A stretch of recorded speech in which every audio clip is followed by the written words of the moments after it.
Okay, Hartford, on today's Spotlight, we have the Ebony Horsewomen. I'm going to interview Patricia Kelly and get a tour of the facility. A great interview, probably 1 or 2 episodes, 3 or 4 episodes. The Ebony Horsewomen. How are you doing? I'm fine. All right, yeah, good to see you. Glad to see you. So, we are here at your facility, and we were just going to start a tour. Okay. But I think before we go, why don't you tell them a little bit about the Ebony Horsewomen, what you do here, and what we're going to see in our tour. Right. Okay. So, welcome everybody. We are now in the main administrative building of the Ebony Horsewomen, and here we do equine assisted therapy. This is our focus, equine assisted therapy, which is a experiential kind of approach towards therapy. It's not the traditional sit down, tell me about your mother, tell me about your family kind of therapy. We use animals, particularly horses, to help do that kind of therapeutic work. So this building is the main administrative building. So we have our conference room, our office, my office, library where we insist that children read something. And we have our main science room. Now what we also do here is STEM sciences, particularly with animals. So we do autopsies, we do dissections, we do breeding here. And we have a bunch of small animals. A lot of people think we only have horses, but we actually have chickens and rabbits and reptiles and ferrets and dogs and cats and all kinds of animals. And sometimes they die. Right. And when they die, we do autopsies to find out what was the cause of death. You know, a lot of kids that come here, let me say not a lot of kids, but too many kids come here experience death by some means of violence. Right. But these are natural deaths, and so we need to find out why. And it helps with education as well. So we have a science teacher, a prep science teacher who is our head of our department, and we've even done operations here.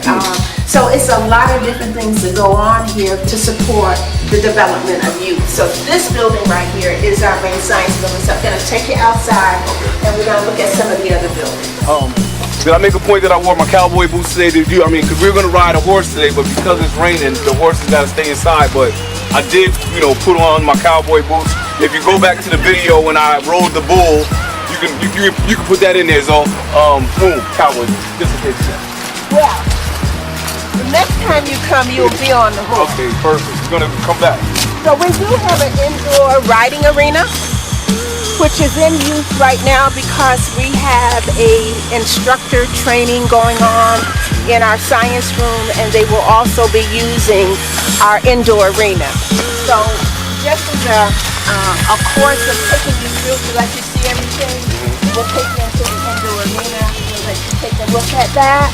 Okay. So this is a pretty big facility, though. This is not like the campus is very, very large. So we have several buildings on the campus.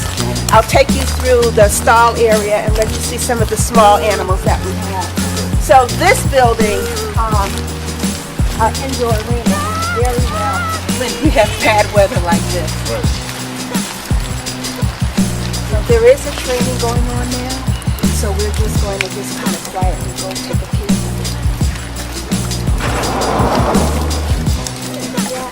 But this is our indoor. This is Renee Buffard, who is our LCSW, who is the young lady who does the therapeutic training for the agency here.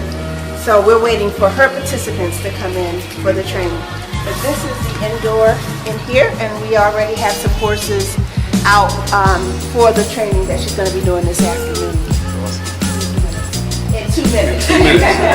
All right, well, this is an awesome training. Coming out. Yeah. Okay. So how does that work? So half the training is basically talking and... Yeah, you have to discuss what the subject level is about, and you need to talk about, the different aspects of it. Right. So then you have to actually do it. Yeah. So you talk about, what we're going to do, how we're going to do it, what's the impact, what's the process, and then you actually have to go and perform it. So, as you know, I'm a social worker as well. Now, are all the people that are coming, do they have a facility where they have horses? And They're trainers. They're trainers themselves, Okay. many of them. Many of them are in the practice themselves. Right. Many of them have already been certified for this type application, Right. but they have to continue to learn, Right. like So any other profession. what you're saying, so they're LCSWs in social work, but they're also like increasing their certification in equine Exactly. training. Some of them are certified PATH instructors. Okay. As well, and PATH is one of the largest certified organizations for riding instructors, Right. certified riding instructors. So they have to continue to learn. You never stop learning. Of course. When you have animals, it's never a period of time where you have learned it all. Right. You know, you have to keep the learning going. And so Ebony Horsewomen provides that training mechanism for these professionals. That's pretty powerful because, Yeah. so I've been a social worker for like almost 20 years, and I didn't know that there was like training such as this with horses and right, animals. Of course, right. And animals. Now I've heard of like dog. Somebody bring their dog with them, but a horse is a little bit different, and I think it's powerful because I think the other day when you were talking about how sometimes, like you said, the kids think they're just going for a ride, Right. but the horses are Actually, well, there's a lot of different mechanisms to equine therapy, particularly for those who are in trauma, who have had diagnosis of PTSD. right. The movement of a horse, the back and forth movement of a horse, helps to release some trauma pressures that are on the brain and makes certain responses. It helps to release a lot of that. Right. Horses are also able to let us know what kind of trauma and how deep the trauma is with various children, because horses are prey animals, and because they are concerned with safety as their main concern. When a child presents to them with a certain level of aggression or trauma, We actually just recently had a horse will react. Right. He will react because he does not want to be around that kind of chaos. It's like the energy. Yes, They the feel energy. the energy. Right away. Oh, right away. that's powerful. And then that tells the LCSW, our therapist, Right. there's something going on, and the child may not be expressing anything. The Right. child could be smiling, and Right. everything's fine, but the horse is saying something is wrong, something is wrong, something is wrong. Right. So the therapist has to have a heightened awareness of what the horse is doing, Exactly. more so than what the human is doing. She's got to know what that horse is telling her. Right. That's very interesting. And then when that happens, she can begin to devise a plan to help that child. Right.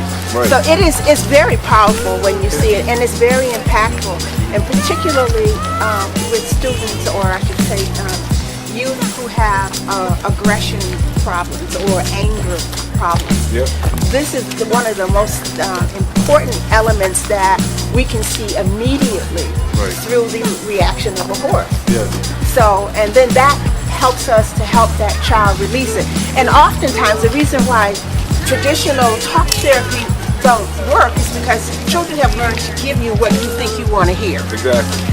But it doesn't necessarily get at the root of the problem. It doesn't necessarily give you the true aspect as to what's going on. Right. But that horse will tell us every time what it is and how long it's persisting. So that's the powerful piece.